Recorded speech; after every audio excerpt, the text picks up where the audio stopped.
Good afternoon. So, my name is Kaisa Johanna Vähi, and in a few minutes I will start my speech about Estonian music school teachers' professional position in society. But first I would like to use the opportunity and thank the people and organizations that have made it possible for me to be in this amazing yet terrifying position today. First of all, I would like to thank CEPROM co-chairs Alejandra and Guadalupe for inviting me here today and for trusting me as a first-year doctoral researcher to be your keynote speaker.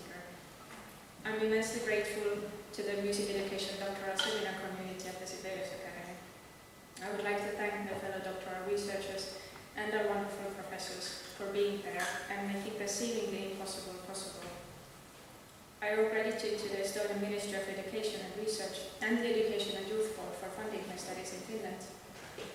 And I'm also grateful to you for coming all this way to be here in my home country, listening to what I have to say. I hope that despite being jet lagged or otherwise tempted to go outside and enjoy the weather, you will bear with me until the end. Before I delve into my today's topic, I think I need to address a question that probably many of you have. Who is she and why is she here? I'm wearing 4 different hats today, one of which is being a graduate of Estonian Academy of Music and Theatre. In fact, I had my master's exam in violin here just 4 years ago. Although I have the diploma of a professional violinist, in addition to playing the instrument, I have been teaching in music schools for the past 8 years. You can see 9 of my students in the photo. And like already mentioned, besides my music-related activities, I'm one of the founding members of a non-profit organization called Lesson to Lesson, or Tunnistundi in Estonian. It aims to promote teacher and student well-being through research-based knowledge and learning in both general education and music school settings. And finally, I'm a doctoral researcher at the CEPROM Academy in Finland, where I'm conducting research on the Estonian music school system. The second half of the question, why am I here, is a longer story that started when I was a high school student. At that time, I was convinced that I would never become a teacher. I didn't want to take on the responsibility that comes with the job. Having seen the harm that careless teaching can cause, I didn't want to risk doing that myself. But one day, my teacher fell ill and asked me to substitute for one of her lessons. This became a turning point for me. I realized how interesting teaching is, and I wanted to do better than some of my teachers had. When I started working as a teacher, I felt that I was capable of teaching my students in a way that they both enjoyed the process. But I also sensed a number of things stopping me from achieving that. For example, most music schools here have the tradition of holding graded performances for etudes and scales twice a year, starting from the 2nd grade. At first, children are only expected to play 1 etude and 1 scale, but the list of requirements grows longer and longer every time. By the final year, which is the 7th grade, violin students have to play at least 1 etude, a scale, triads, 2 different chords, and up to 3 sets of double stops, all in a row. As you can probably imagine, preparing for that takes a lot of time. In my experience, it means more than a month of dedicated work, twice a year. And while students would prefer to learn new pieces or play in an ensemble like they do in the photo, there is hardly any time left for anything besides scales. Just out of curiosity, would those of you who truly enjoyed practicing scales as a child raise your hand? I see one slightly doubtful hand. I had quite a similar experience. During 8 years of teaching, I have had only 1 student who liked doing that. But imagine what it's like for the students who don't love playing scales. I could see the sparkle in their eyes fade every time we had to start preparing for that evaluation again. And spending 2 to 3 months each year, which is around 1/3 of the entire school year, doing exclusively something that neither I nor the students enjoy, made me wonder why it has to be this way. The answer, like with many other questions here, is because it has always been like that. But I don't agree. And this is why I'm here. And this is what I'm hoping to change. And don't get me wrong, I'm not fighting against playing scales. But what I am fighting for is the right to play scales, or more generally, the right to learn music in a way that is meaningful and actually benefits the students instead of testing their will to live. My journey has had several twists and turns, and just as I was about to give up hope and quit teaching altogether, I encountered several extremely lucky coincidences and met a few exceptionally supportive people. This has brought me to where I am today, a doctoral researcher at the Sibelius Academy, conducting research on my topic, how Estonian music schools have adapted to the country's political regime change. My presentation today is divided into 3 parts. First, I will introduce you to Estonian music school teachers and their position as professionals in the field. Then I will discuss the challenges these trained professionals face when they find themselves working in hobby schools, such as music schools. And finally, I will explain what is needed for this system to adapt to the rapidly transforming society and its evolving expectations.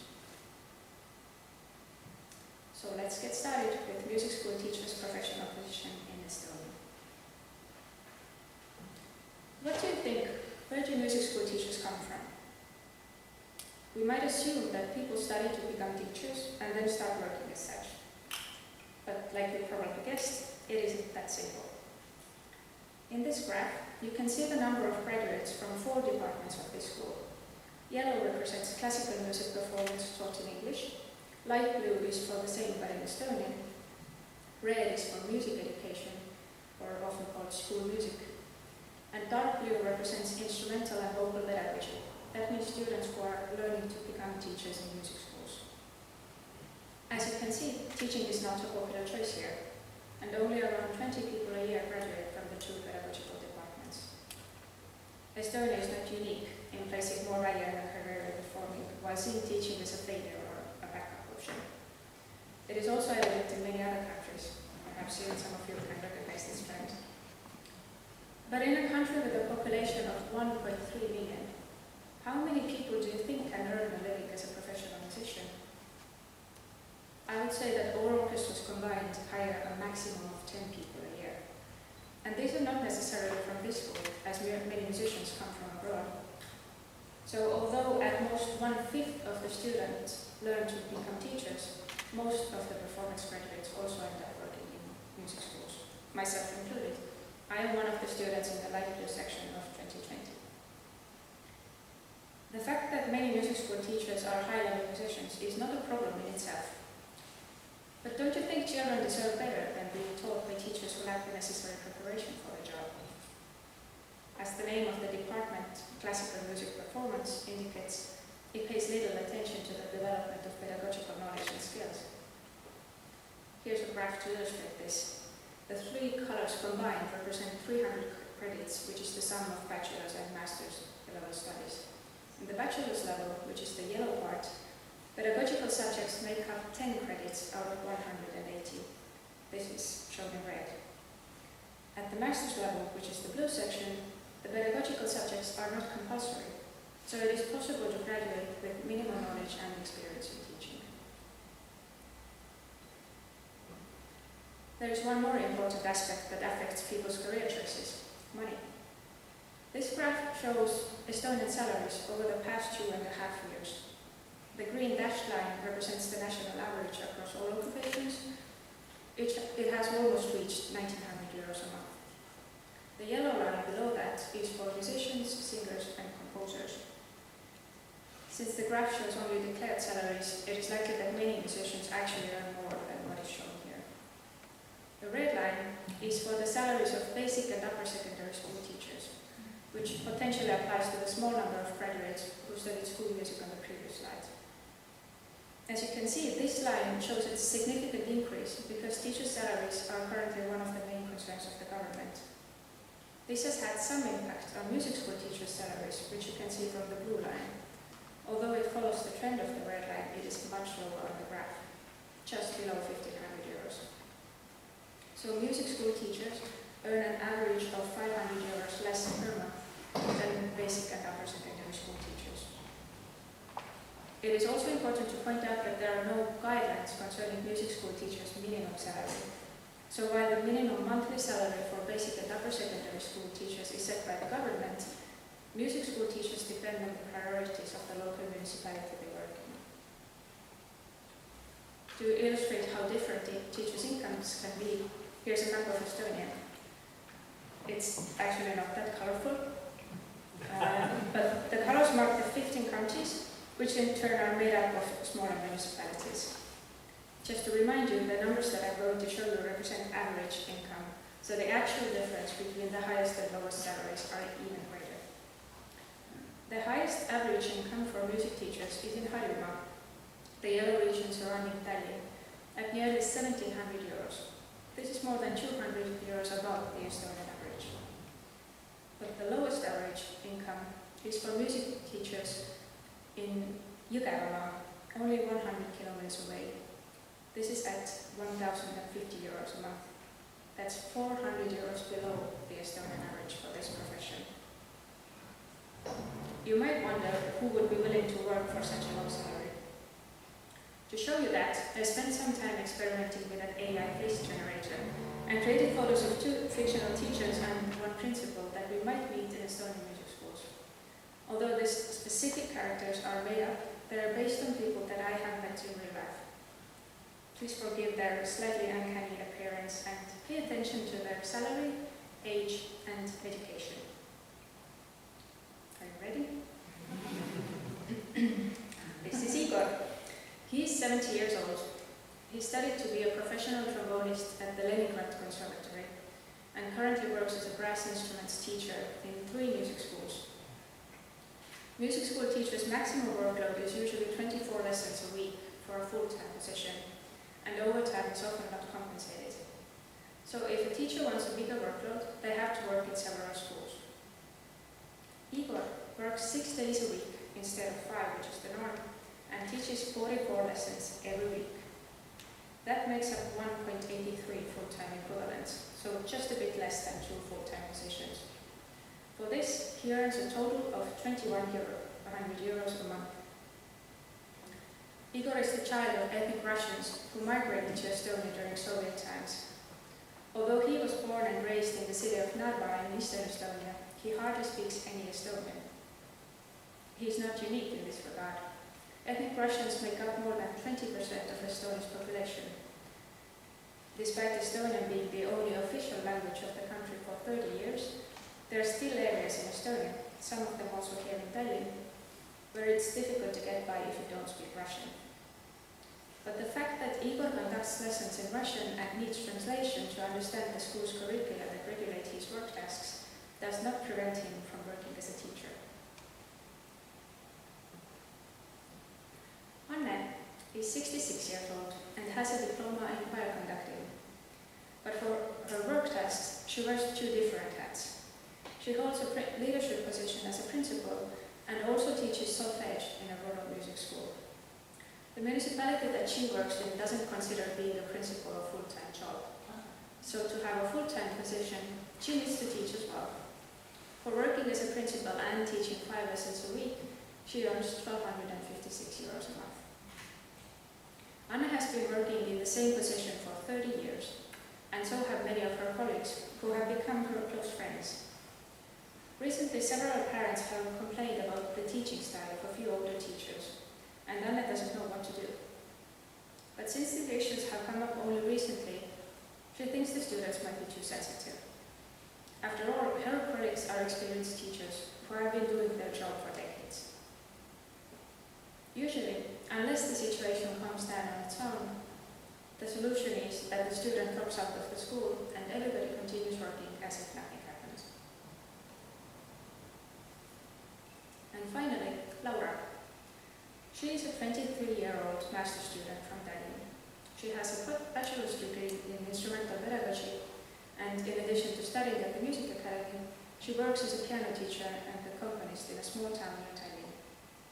She gives 4 piano lessons twice a week and accompanies 8 violin and flute students once a week, which adds up to 10.3 lessons per week. In case you're wondering where the 0.3 comes from, it's because in her music school, the accompanist does not spend the entire 45-minute lesson with a student. Instead, the time depends on the student's age and usually ranges between 10 to 20 minutes per lesson, for which the accompanist is paid accordingly. This, however, may mean that she has to wait 30 minutes before the next lesson starts without pay. For her work, Laura earns 482 euros a month. Although she works on Tuesdays and Thursdays, she's expected to accompany the flute and violin students at concerts that can be held at any other day of the week. There is no compensation for these extra activities. So what can we say about the people working in music schools? First, their income. Igor is an example of how even working in 3 different schools does not pay off too well, as he earns barely above the national average. And giving 44 lessons a week is a lot, even too much, I would say.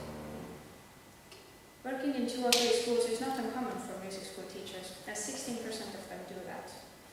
We don't have information on how many teachers work in other fields, but it is quite common to have a second job as a musician, and it is also known that some teachers do part-time construction work to make ends meet. Next, let's look at their age. Igor, who is 70, and Anne, who is 66, are not exceptions in terms of their age. If we look at this pie graph and start moving clockwise from the red section that represents teachers younger than 30, we see that the sections grow larger as teachers age. The biggest section, gray, shows that teachers older than 60 make up 1/3 of the population. And I'm sorry, but it gets worse. There are major differences concerning teachers' age across Estonia, and while Tallinn is in a good state with music school teachers' average age of 40, in Eastern Estonian music schools, the average age of teachers is 65 years. 65 is also currently the age of retirement in Estonia. So we are looking at a ticking time bomb here. As the situation can't continue for long and eventually these people will retire, many music schools simply won't be able to find enough teachers to replace them. It looks like something is about to change in Estonian music education. But does it mean that year by year fewer students will be able to learn an instrument, putting Estonia's musical traditions at risk? Or does it mean that music schools and teachers will face these challenges and adapt to the new situation? Well, nobody knows, but I guess we will soon find out. Coming back to the teachers, the third aspect that I'd like to discuss concerning Igor, Anne, and Laura is their education. You may have noticed that they all had higher education of some sort. Estonian music school teachers in general are quite well educated. 71% have higher education, and half of the teachers with higher education have a master's degree. But unfortunately, we don't know what they have specialized in. They could have a degree in classical music performance or music education, but it could just as well be in any other field of study. Out of the remaining 29%, most teachers have vocational education, but 4% have completed only upper secondary or even just basic education, meaning they have attended school for 12 or even only 9 years. So can we call the people working in music schools professional teachers? According to educational researchers Sugru and Solbrekke, becoming a professional expects the person to complete a higher education program or an equivalent course as a requirement for working in that position. However, when you think about the teachers that you just met, it looks like they mostly do what they have not been educated for. Igor, the professional trombonist, teaches children without being able to understand the curricula of the schools where he works, as these are written in Estonian, which he as a native Russian speaker does not understand. Anne, the professional conductor, is in charge of leading the whole school as well as teaching solfege, while clearly lacking the pedagogical knowledge and communication skills needed for solving conflicts at her school. And while Laura, as a piano teacher, is the only one working on a position that she is actually educated for, being an accompanist requires completely different skills than teaching. This brings me to the second part of my presentation: professional musicians' challenges in music schools. But to understand the challenges, I would first like to explain what a music school is. We'll start with a brief history lesson. Although the first music schools in Estonia were founded at the beginning of the 20th century, the music school network, as we know it today, was established mostly during the Soviet occupation between the years 1940 to 1991. At that time, 55 public music schools were founded across the country. Soviet music schools provided one-to-one instrument lessons, as well as solfege, music history, and ensemble or orchestra, after-school hours to children from 1st to 7th grade. Estonian children start school at the age of 7, so music schools were for students between age 7 to 13 years of age. As you will see from the photos on the following slides, music schools can look very different. Some music schools may share a room with a basic school or a cultural center, while other music schools have their own separate buildings. In the Soviet Union, basic education lasted for 7 years, so it made sense that music schools also had 7 grades. Music schools were state-controlled and highly regulated, like everything else at the time. So the entire Soviet Union used a uniform 7-year curriculum, which was meant to prepare children for their future as professional musicians. Not all children even got the opportunity to study there, as they first had to pass entrance examinations to 1st grade. But being accepted meant constant effort, as whoever didn't manage to keep up with the high technical requirements was expelled from the school. Over the past 33 years, the number of public music schools has grown by 30, bringing the total to 85 public music schools. Around 11,000 students are learning to play an instrument, and around 1,400 music specialists are working as teachers and principals in these schools. Interestingly, despite compulsory basic education now lasting for 9 years, music schools still have 7 grades, like they did under the Soviet education system. There have been some important legislative changes concerning music schools, so please bear with me, it's not as boring as it may sound. In the 1990s, after Estonia regained independence, the old Soviet curriculum was replaced by the Estonian national curriculum for music schools. The aims of the national curriculum were quite similar to the Soviet one, emphasizing high technical standards with the goal of preparing professional musicians for the future. But since a law change in 2007, there is no national curriculum anymore. The new law is called the Hobby Schools Act, and it is significant in 2 aspects. First, it redefined the purpose of hobby education. The Hobby Schools Act does not mention technical skills or becoming a professional at all. Instead, it aims to support the development of independent, proactive, and creative young people, granting them experiences of joy and success from engaging in hobbies. Sounds good, right? The second reason why this law change is important is because it gave more responsibility to each individual school, supporting their regional differences. While music schools were supposed to create their own local curricula already in 1997, with the new law, the school's curricula became the most important document, which granted the music school its right to teach. This means that, in principle, for the past 17 years, each school has had the freedom to shape its curricula and study programs according to its own unique vision and needs, as long as they follow the Hobby Schools Act. However, what seems to have been forgotten is that such changes don't happen on their own. And it looks like neither the principals nor the teachers were prepared to use the freedom they were given. This has resulted in a policy practice gap in Estonian music schools. I don't make this claim lightly. As a teacher myself, I haven't noticed any major changes in what and how is taught compared to the early 2000s when I was a student. This inspired me to conduct a curricular analysis on 126 violin curricula from 75 music schools that belong to the Estonian Union of Music Schools. Only 2 more schools in the union teach violin, but I didn't get access to their curricula, so my analysis should provide a pretty good overview of the situation. According to my findings, only a few schools have redesigned their curriculum according to the learner-centered goals of the Hobby Schools Act. Several have added some minor technical requirements to the ones already mentioned in the old national curriculum. For example, they have added that the student learns how to tune their violin. And some schools have copied the 1997 national curriculum that was based on the Soviet curriculum.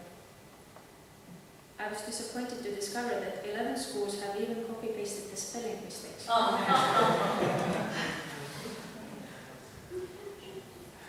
What does it say about the or principal's attitude concerning policy documents? Is such an attitude limited to the documents, or does it also reflect on the education provided in the schools? And can we expect a careful and attentive approach to teaching from people who have not paid attention to reading through the public documents that concern their workplace? Well, there are some schools that claim to recognize the students' individual needs and interests. In 61 schools out of 75, the aim is still preparing children for a professional career. So where do we fit in? What is expected from us as professional musicians or teachers? What is our responsibility? Is it only teaching technical skills to make children play their instrument well? Or could it be something more than that? Here's a quote from a book on European music schools that I would like you to read.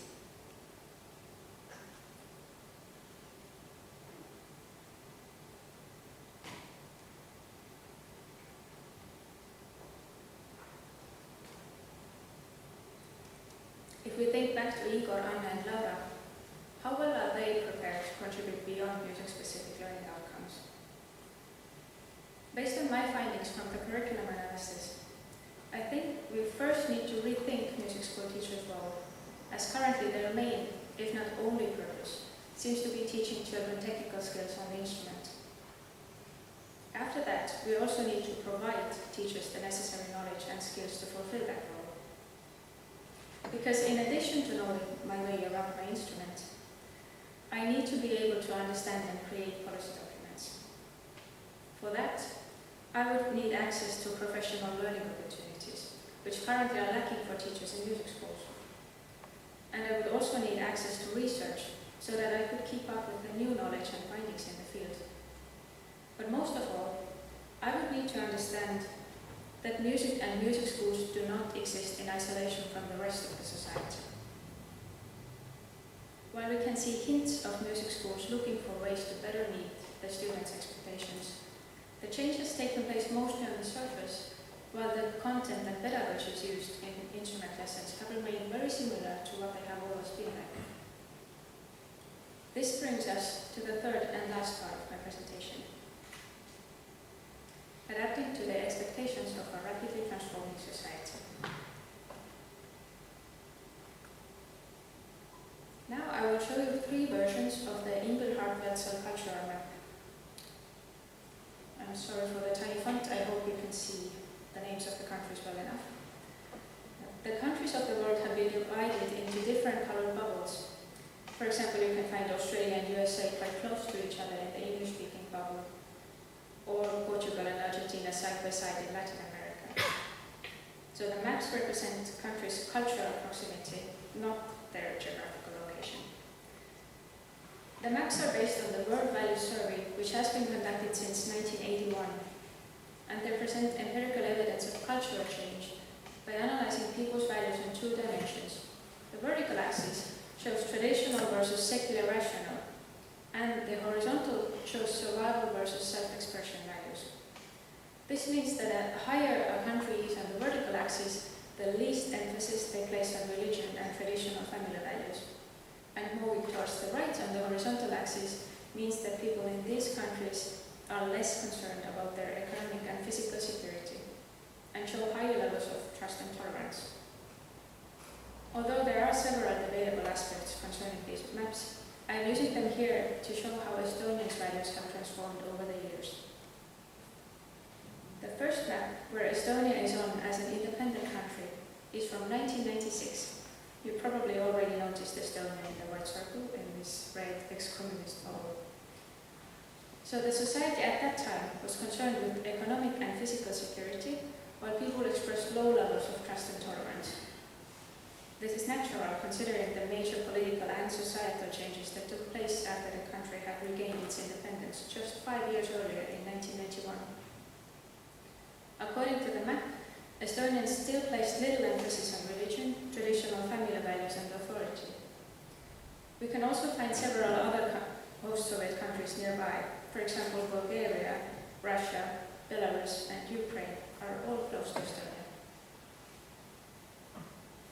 Within 21 years, by 2017, Estonia has moved slightly higher on the secular rationals dimension and towards the center concerning the self-expression values. And the three Baltic states, Estonia, Latvia and Lithuania, have formed their own bubble of values.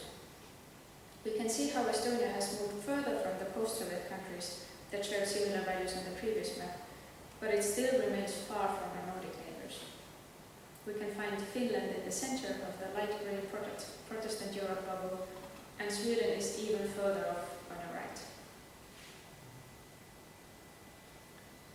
But by 2023, that is within 6 years, the change has been dramatic. As we can see from how Estonia has moved across the center of the map towards self-expression values. This is a sign of prioritizing environmental protection, growing tolerance and gender equality, and rising demands for a say in economic and political decisions.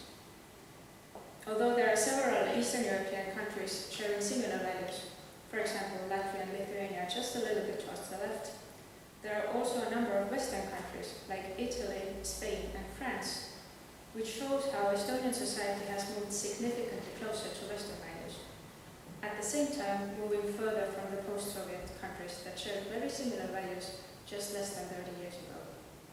We can still find Bulgaria, Ukraine, Russia and Belarus next to each other in the Orthodox Europe bubble.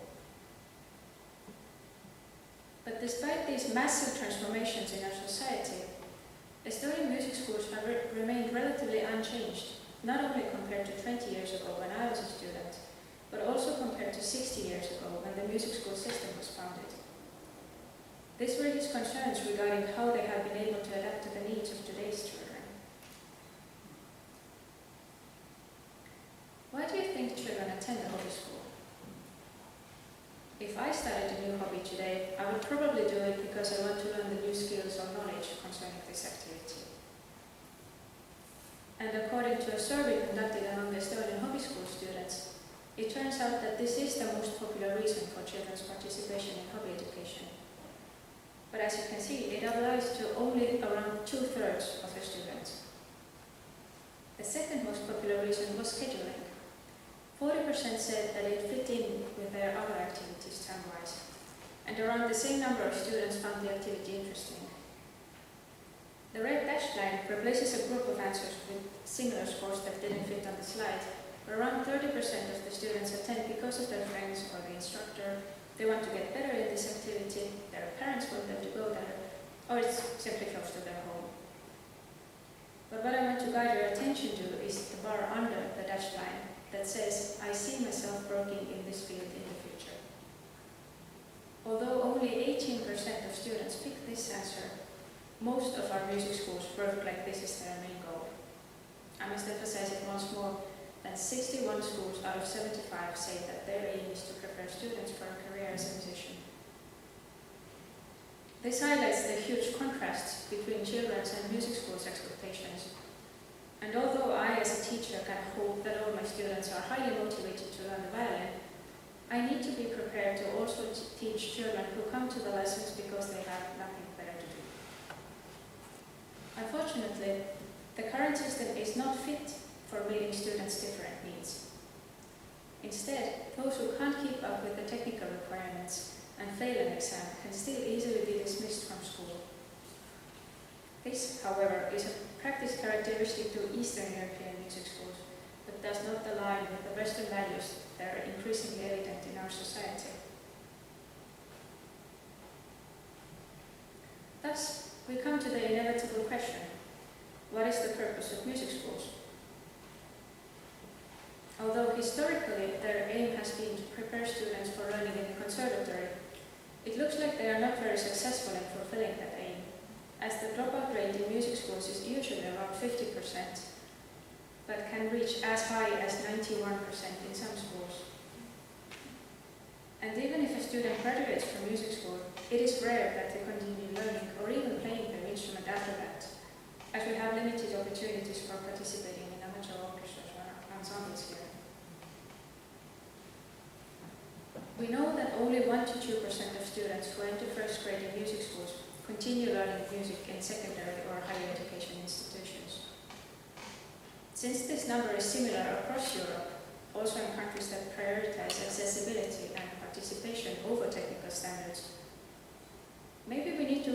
why we teach music to children. Currently, Estonian music education follows a vertical model. It has strict boundaries within our music schools and secondary or higher music education institutions, and it is not accessible to everybody. As the arrows indicate, some people are not even given a chance to participate, and many drop out along the way, while only a select few reach the top. What's wrong with this model? By focusing only on those striving towards the tip of the triangle, we're neglecting everyone else, which is not the point of hobby education. And the voices of those who don't fit in the current system are never heard. They don't become involved in the professional music scene. They don't become teachers. They don't stand here explaining why we need a change. They remain silent. And this is not what music should do to anyone. We don't know how many potential musicians we're missing out on when we supposedly test 6-year-olds' musical abilities at entrance exams before we even give them a chance to learn anything. And then we decide that some of them are not good enough for learning music. We don't know how many potential teachers we're missing out on when we value technical standards more than creativity. When hobby education fails to provide students positive experiences, they simply drop out of music school. But we are not in a position where we can afford losing a single person who is interested in music and would be willing to teach. So instead of pushing every student towards the top that only a handful will reach, we should consider a horizontal model that makes music education accessible to more people, allowing them the freedom to choose how they want to engage with it. Those interested in pursuing a professional career would still have the opportunity to do so, while those who simply enjoy playing an instrument without the ambition of making a living from it should not be considered any less worthy. People who share an interest in music should have the chance to engage with it, regardless of their age, social status, or nationality. Currently, we are not using music schools' potential for social cohesion or integration. While 1/3 of Estonia's population is of foreign origin, many music schools don't provide a social space that would enable students to form friendships or build communities. Instead, they require children to spend most of their time in individual lessons or in traditional classroom settings where they have to listen and learn from the teacher without interacting with each other.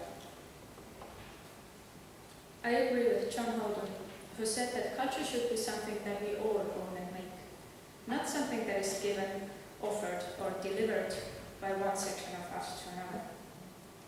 For a vibrant democracy, he said, we need the existence of an informed and educated, but not necessarily expert public. If we gave more people a chance to engage with music, we would contribute to more culturally educated citizens, politicians, and concert audiences, not to mention future teachers.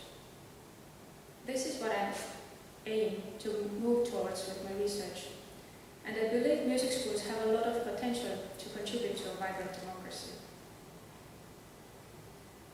We already have the infrastructure, the buildings and instruments that have been invested in over the past decades.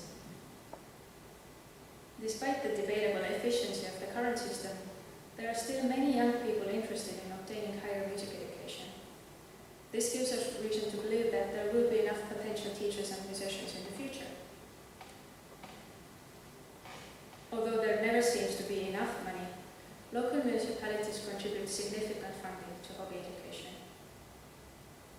And considering the historic role of music in Estonia, a country that is known for its singing revolution and song festivals, learning an instrument could potentially attract far more people than those who currently attend music schools. So there's a lot of potential, but the question is, how are we going to use it? Of course, I'm not saying that it will be easy for music schools to adapt to our society. Doing this will involve several challenges for both leaders and teachers at all levels of this system.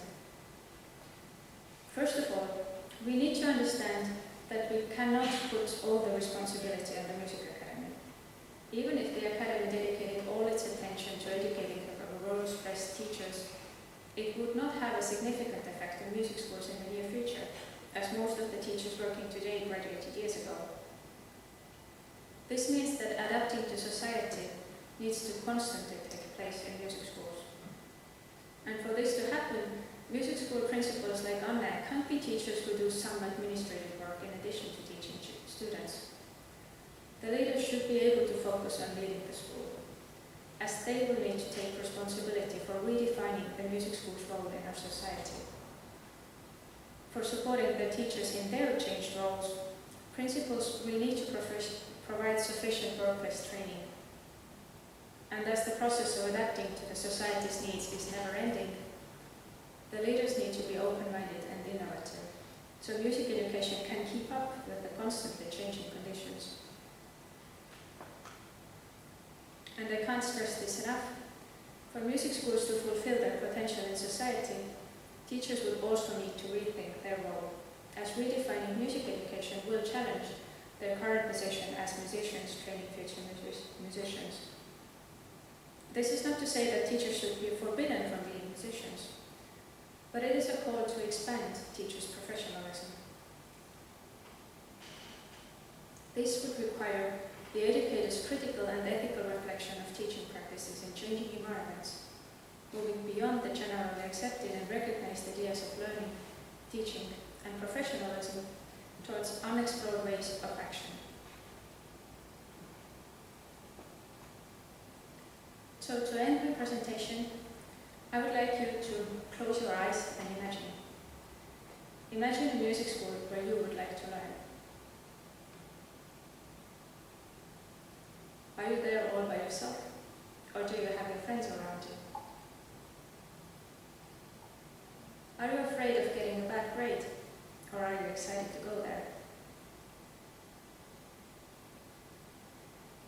Do you only have to learn pieces that your teacher considers necessary for training your technique, or does the music that you play speak to you?